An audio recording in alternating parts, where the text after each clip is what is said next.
Hey guys, welcome back to the channel. So today we're actually in Boosted Motorsports garage. So he's gonna help me out. We're gonna do the ball joints on the Jeep. So here is what I got. I ordered the Spicer ball joints for both uppers and lowers on both sides. So everything's gonna be new.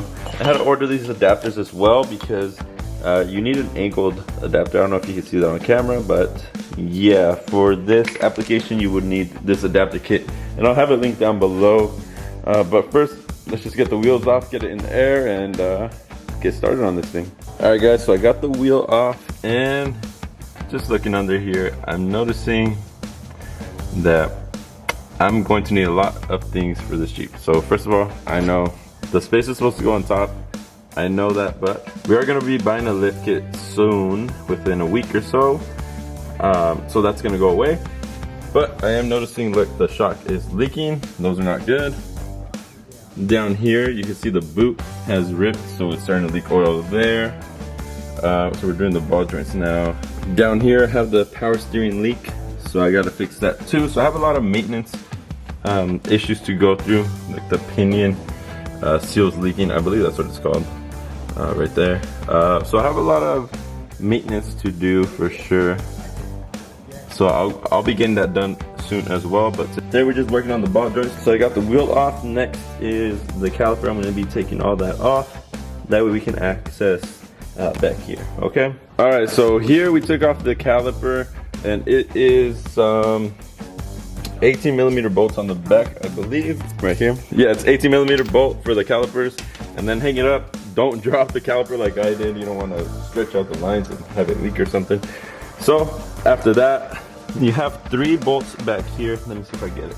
One here, and one on the other side up over here. And those are 12-point size 13 millimeter bolts. So you want to get a 13 millimeter 12-point socket. That way you can take them out. I could not get my rotor off, right? He's over here laughing at me. We're banging on it and nope, nothing. So we're leaving it on and we're gonna try to take it off like that. If anything, there's an AutoZone down the street. Yeah, no, I'm not giving up. So yeah, we're gonna take off the last one and then try to take this piece off.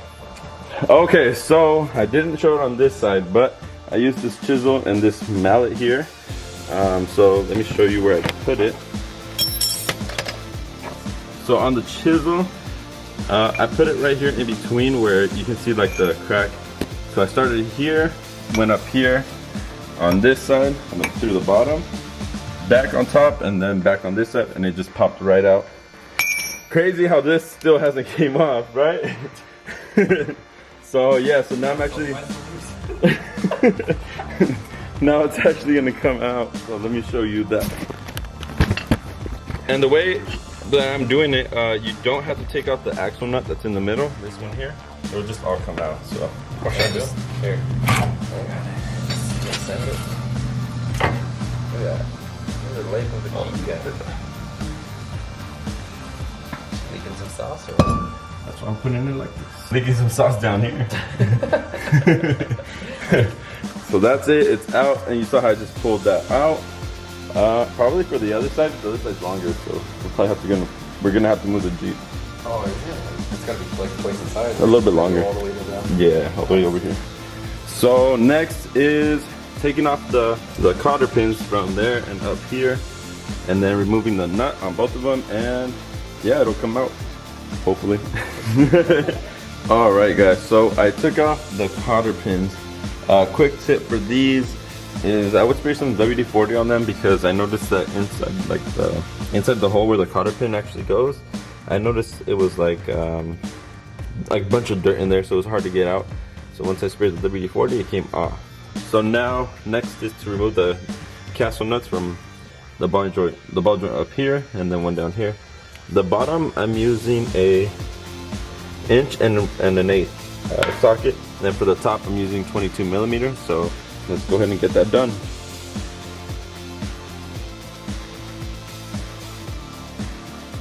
Okay, that's all good now. I did leave the nuts on just a little bit so that when I do hit this, it doesn't just fall down. So next step is just hitting it.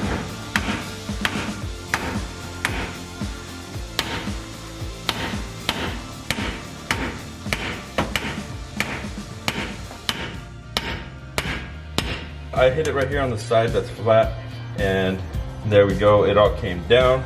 So that's why I put the nuts, so it wouldn't just fall all the way down. Take them off. And there we go.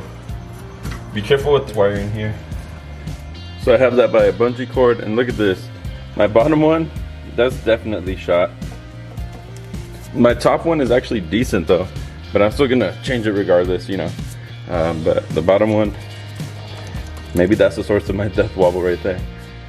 So let's go ahead and get the C-clamp and get those out of here too. Okay, so we're close to taking the bottom ball joint out. It's been a pain, but we are getting it done. I don't have much room at the bottom. I didn't have a jack that would lift it high enough, but we're working with what we got.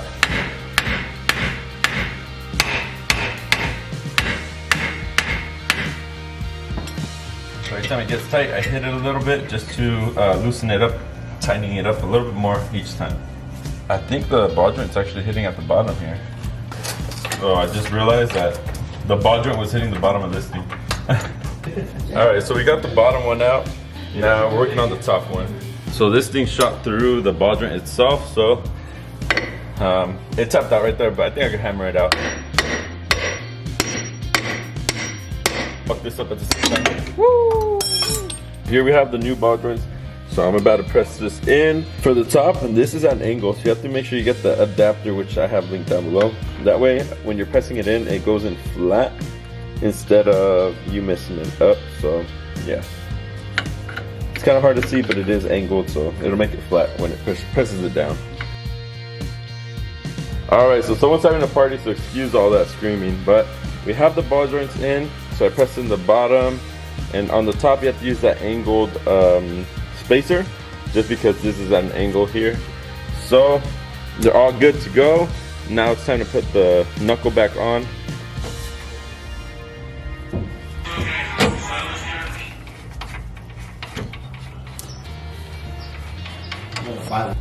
Alright, so we got the axle shaft back in with the rotor.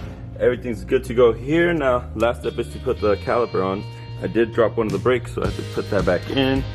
And yeah, pretty much good to go.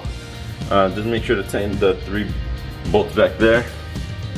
And so let me just finish the brakes, that way I can get out of here. Hey guys, so I'm editing the video right now, and I just realized I didn't have an ending. So I only did that one side. I haven't had time to do the other side yet. I've been working on other things, so I will get it done eventually, just not right now yet. So far, it's been driving perfect on the streets. You know, I don't feel as much play in the steering as I used to before, so that's a good thing. But I'm pretty sure once I get the other side done, it'll be even better. So yeah, if you guys saw my previous video, I did order a bunch of new parts for the Jeep, you know, long arms and all that, so I'm excited. Can't wait for that. I just changed out the rear brake pads because let me tell you, metal on metal is not good. So I just changed those out too, recorded that, so that should be coming later this week. I also have a crazy trip planned with Boosted Motorsports, so be excited. Crazy stuff happening. Anyways, I hope you guys liked the video and found it entertaining. Ball joints are actually kind of hard. I thought it was super easy, but it turns out to be really hard. Let me know what you guys think about the ball joints. Have you guys done them before? Leave a comment down below. And also, you know, share with a friend. It helps me out and helps the channel grow and helps me be able to do crazier things with the Jeep. So thank you guys for your support, and I'll see you on the next video. Peace.